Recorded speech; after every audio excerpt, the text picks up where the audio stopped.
Perkenalkan, nama saya Rima dengan nomor NIM 200206044 dari kelas MTI 6B. Nah, di sini saya akan menjelaskan materi dari mata kuliah manajemen perubahan. Materi yang pertama yaitu model pendekatan dalam perubahan. Nah, pendekatan pertama itu ada pendekatan behavioral. Pada pendekatan behavioral ini tujuan utama yang hendak dicapai melalui proses pembelajaran behavioral yaitu dengan pemberian reinforcement positif adalah supaya munculnya kembali perilaku adaptif. Kemudian pendekatan yang kedua yaitu pendekatan kognitif.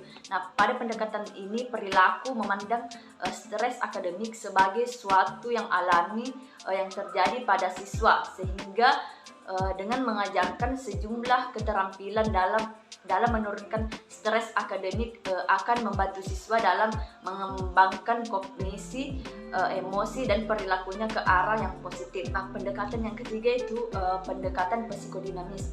Pada pendekatan psikodinamis ini berfokus pada segi psikologi anak.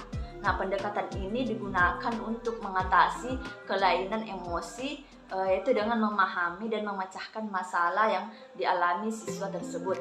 Kemudian pendekatan yang keempat yaitu pendekatan agama. Nah, pada pendekatan agama ini perubahan dilakukan dengan meyakinkan individu tentang posisi manusia sebagai makhluk Allah Subhanahu wa taala. Nah, hal ini mendorong dan membantu individu memahami dan mengamalkan iman, Islam dan ihsan.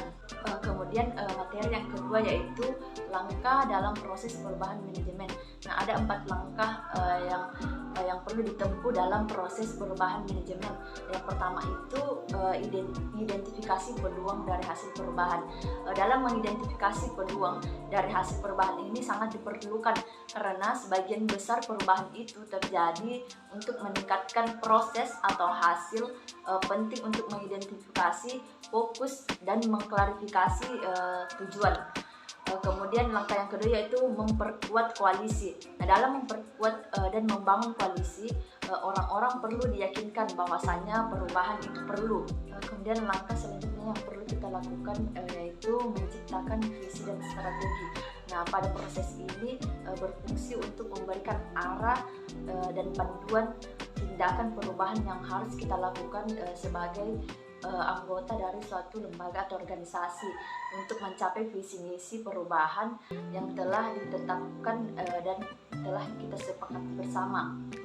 Dan langkah yang selanjutnya yaitu memberdayakan sumber daya manusia yang tepat. Nah, pemberdayaan SDM ini merupakan salah satu kegiatan inti di dalam madrasah. Tanpa pemberdayaan yang memadai, madrasah akan memiliki kualitas lulusan yang rendah. Dan materi yang ketiga yaitu fungsi perencanaan pendidikan. Nah, ada beberapa fungsi perencanaan dalam pendidikan, yaitu yang pertama sebagai pedoman bagi pelaksanaan kegiatan pembangunan pendidikan. Kemudian fungsi yang kedua yaitu sebagai alat pengendalian pelaksanaan pembangunan pendidikan. Kemudian yang ketiga yaitu sebagai alat untuk menjamin mutu pembangunan pendidikan. Kemudian fungsi yang keempat yaitu sebagai alat pencapaian tujuan pendidikan secara efektif dan efisien.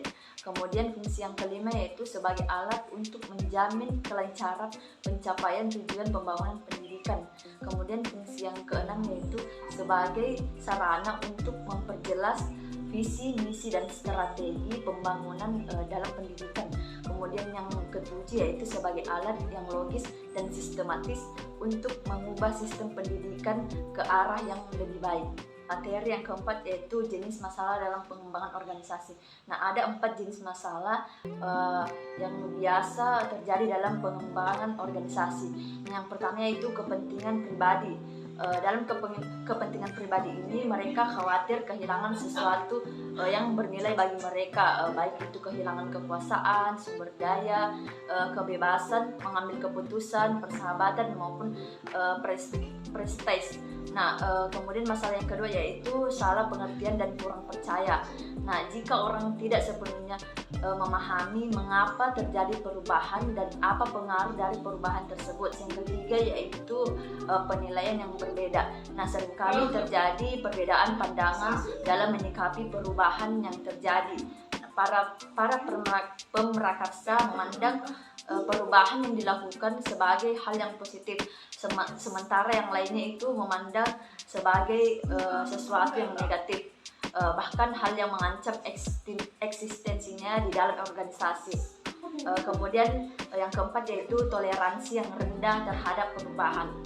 Nah, hal ini dikarenakan selain untuk menyelamatkan diri dari pengaruh terjadinya perubahan tersebut, mereka takut tidak bisa lagi mengembangkan keahlian baru untuk melaksanakan pekerjaan dengan baik. Materi selanjutnya yaitu teknik pengembangan organisasi.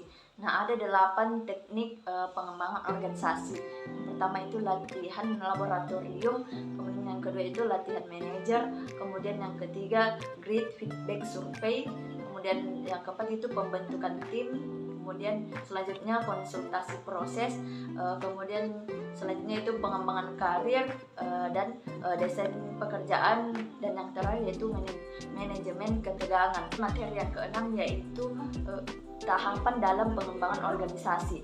Nah, ada 5 tahapan yang perlu kita tempuh dalam pengembangan organisasi. Yang pertama yaitu pembentukan tim.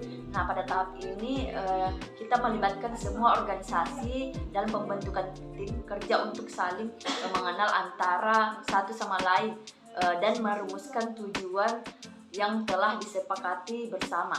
Kemudian tahapan selanjutnya atau yang kedua yaitu brainstorming. Nah, pada tahap ini merupakan tahapan dalam penentuan kebutuhan dan tujuan yang akan dicapai. Kemudian tahapan yang ketiga itu penyelarasan. Nah, pada tahap ini setiap anggota dari tim tersebut saling menerima dan mendengarkan semua yang terlibat dalam satu tim antara satu dengan yang lain. Selanjutnya adanya persamaan persepsi dalam membuat suatu kekompakan. Kemudian tahapan selanjutnya atau yang keempat yaitu pelaksanaan.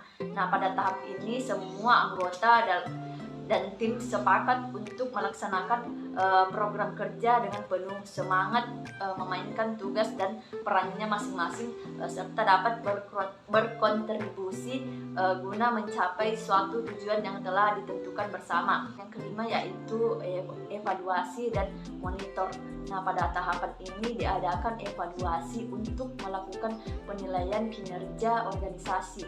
Selanjutnya diadakan proses monitor dengan cara melakukan pemantauan terhadap pelaksanaan dalam suatu kegiatan organisasi. Materi yang ketujuh yaitu analisis SWOT, di mana terdiri dari 4, yaitu yang pertama strength atau kekuatan, merupakan komponen yang akan memberi kelebihan serta keuntungan dalam lembaga atau organisasi dibandingkan dengan yang lainnya.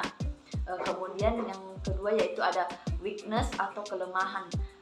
Nah, komponen ini yang nantinya akan menjadi penentu mengenai kelemahan apa saja yang ada di dalam lembaga atau organisasi yang kita jalankan. Kemudian yang ketiga yaitu ada opportunities atau peluang.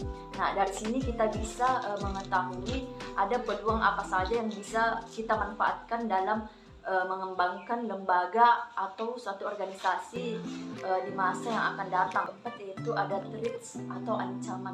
Nah, komponen ini berguna untuk mengetahui ada ancaman apa saja yang mungkin akan kita hadapi ketika sedang menjalankan lembaga atau organisasi. Cukup sekian yang dapat saya sampaikan, lebih dan kurangnya mohon dimaafkan.